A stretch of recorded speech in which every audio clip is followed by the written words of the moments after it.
ఈరోజు దేవుని వాగ్దానం యోహాను సువార్త 1వ అధ్యాయం 50వ వచనం. వీటికంటే గొప్ప కార్యములు చూతువు, వీటికంటే గొప్ప కార్యములు చూతువు. అందుకు యేసు, ఆ అంజూరపు చెట్టు క్రింద నిన్ను చూచి తినని నేను చెప్పినందున నీవు నమ్ముచున్నావా? వీటికంటే గొప్ప కార్యములు చూతువని అతనితో చెప్పాను. 2025 సంవత్సరాలకు ముందు నజరేయుడైన యేసు అనగా లోక రక్షకుడు, లోక పాపములను మోసుకొని పోవు దేవుని గొర్రెపిల్ల అని ప్రపంచ పాప భారాన్ని తన శిలువ రక్తము ద్వారా శుద్ధి చేయుటకై కన్య మరియ గర్భమునందు ఉద్భవించిన రక్షకుడు యేసుక్రీస్తు వారికి అతి దగ్గరగా ఉంటూ ఆయన రొమ్మున ఆనుకొనినవాడు అని చెప్పబడిన శిలువలో, అమ్మా ఇదిగో నీ కుమారుడు, ఇదిగో నీ తల్లి అని అప్పగించిన శిష్యుడైన యోహాను ఈ గ్రంథాన్ని, ఈ సువార్తను వ్రాసినట్లు మనం గమనిస్తాం. యేసుక్రీస్తు ప్రభు పరిచర్యను ప్రారంభించక మునుపు ఆయన బాప్తిస్మమిచ్చి యోహాను ద్వారా బాప్తిస్మాన్ని పొంది తన్ను వెంబడించమని కొందరితో చెబుతూ శిష్యులనుగా 12 మందిని ఆయన ఏర్పరచుకున్నారు. యోహాను సువార్త 1వ అధ్యాయం 43వ వచనంలో ఫిలిప్పును కనుగొని నన్ను వెంబడించమని ఆయన చెప్తారు. ఫిలిప్పు నతానీయేలును కనుగొని ధర్మశాస్త్రములో మోషేయు ప్రవక్తలను ఎవరిని గూర్చి రాసిరో ఆయనను కనుగొంటిమి అని చెప్పగానే నతనయేలు ఫిలిప్పు వెనుక యేసు ప్రభు నొద్దకు వస్తారు. యేసు ప్రభు, ఇతడు నిజముగా ఇశ్రాయేలీయుడు, ఇతని యందు ఏ కపటమునూ లేదు అని నతానయేలును గూర్చి ఫిలిప్పుతో చెప్పగానే నతనయేలు, నన్ను నీవు ఎలాగెరుగుదువు అని యేసయ్యను అడుగుతారు.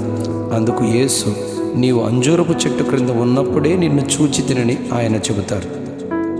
నతనయేలు యేసుతో ఇలా అంటారు, బోధకుడా, నీవు దేవుని కుమారుడవు, ఇశ్రాయేలు రాజువు అని చెప్పగానే యేసు ప్రభు, అంజూరపు చెట్టు కింద ఉన్నప్పుడే నిన్ను చూచి తినని చెప్పినందుకు నన్ను నమ్ముచున్నావా?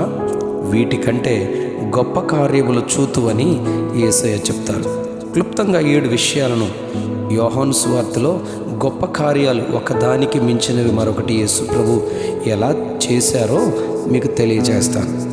మొదటిది, నతానీయేలును చూడగానే యేసు, ఇతడు ఇశ్రాయేలీయుడు, ఇతని యందు ఏ కపటము లేదని 1వ అధ్యాయం 50వ వచనంలో ఆయన చెప్తారు. యోహాను సువార్త 2వ అధ్యాయం 24వ వచనంలో యేసు అందరినీ ఎరిగినవాడు, ఆయన మనుష్యుని ఆంతర్యమును ఎరిగినవాడు గనుక ఎవ్వడును మనుష్యుని గూర్చి ఆయనకు సాక్ష్యం ఇయ్యనక్కరలేదు అని అక్కడ చెప్పబడింది. రెండవది, కానాలో వివాహము జరుగుతుండగా యేసును ఆయన శిష్యులను తల్లి అయిన మరియతో పాటు వివాహానికి పిలువబడతారు. అక్కడ ద్రాక్షారసం అయిపోయినప్పుడు యేసు తల్లి అక్కడి పరిస్థితిని చెప్పగా ఆయన సమయం ఇంకనూ రాలేదని చెప్తారు. తల్లి అయిన మరియ, ఆయన మీతో చెప్పున్నది చేయుడనగా యేసు ఆ బాణలు నీళ్లతో అంచుల మట్టుకు నింపుడని చెప్తారు. అలాగూ వారు చేయగానే ఆ నీళ్లు ద్రాక్షారసమైనట్లు, ముందున్న రసము కంటే ఎంతో మంచిదిగా ఉన్నట్లు వారు రుచి చూస్తారు. నీళ్లను ద్రాక్షారసముగా చేయుట గొప్ప కార్యము, సూచక క్రియగా యోహాను సువార్త 2వ అధ్యాయం మొదటి 11 వచనాల్లో చెప్పబడింది. మూడవదిగా యోహాను సువార్త 4వ అధ్యాయం మొదటి 19 వచనాల్లో సమరయలో బావి యొద్దకు కొండను పట్టుకుని మధ్యాహ్న సమయంలో నీళ్లకొచ్చిన సమరయ స్త్రీని నీళ్లు అడుగుతారు యేసయ్య. తనను ప్రత్యక్షపరుచుకున్నప్పుడు యేసయ్య ఆమె, అయ్యా, నేను తప్పికొనకుండానట్లు చేదుకొనుటకు నీళ్లకు ఇంత దూరం రాకుండానట్లు ఆ జీవజలము నాకు ఇమ్మని అడిగినప్పుడు నీ పెనిమిటిని తీసుకుని రమ్మని యేసయ్య చెప్తారు. ఆమె, నాకు పెనిమిటి లేడని చెప్తుంది. అవును, సత్యమే చెప్పావు, నీకు 5 పెనిమిట్లు ఉండేవారు, ఇప్పుడున్నవాడు నీకు పెనిమిటి లేడని నువ్వు చెప్పగా కరెక్టే చెప్పావని ఆయనను నీవు ప్రవక్తవని గ్రహించుచున్నావని ఆమె చెప్తుంది. ఆమె గత స్థితిని తెలియజేసిన ఈ గొప్ప విషయం గొప్ప కార్యం కాదా?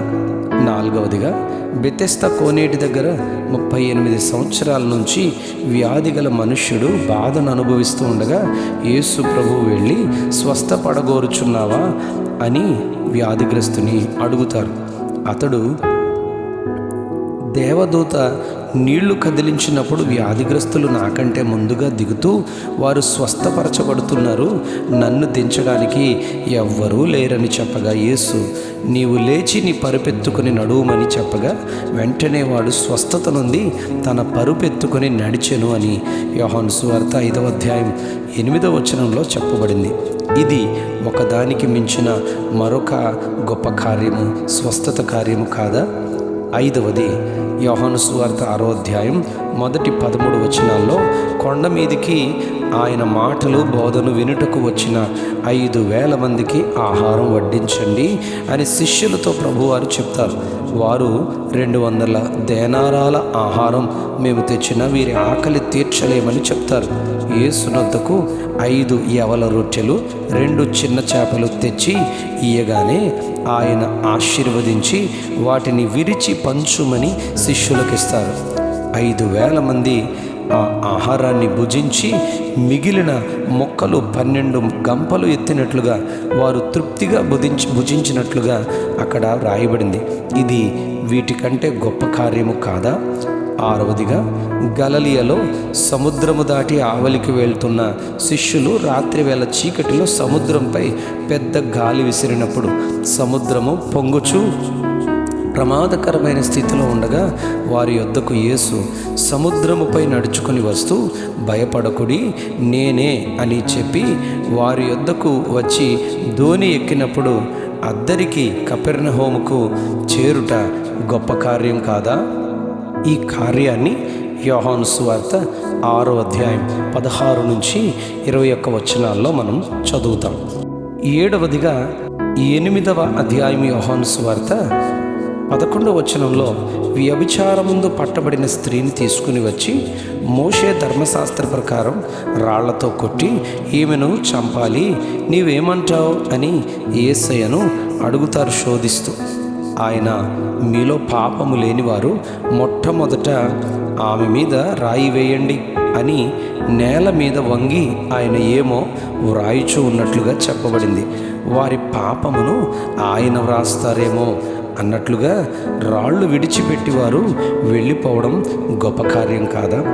జీవితంలో ఆయనను విశ్వసించి ఆయన కొరకు ఈ భూమి మీద కుమారులనుగా దేవుని కొరకు జీవించడానికి ఒకదాని తర్వాత ఒకటి గొప్ప కార్యాలు ఆయన జీవితాంతం విశ్వసించే వారికి చేస్తూనే ఉంటారు.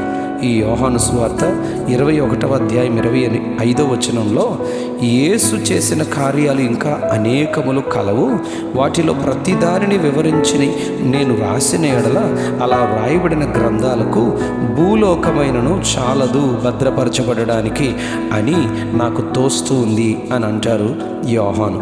అలా వీటికంటే గొప్ప కార్యాలు మనం కూడా విశ్వాసము అనుభవించుదుముగాక. విశ్వాసము ద్వారా గొప్ప కార్యాలను మన జీవితంలో పొందుకుందుముగాక. Amen, amen, amen.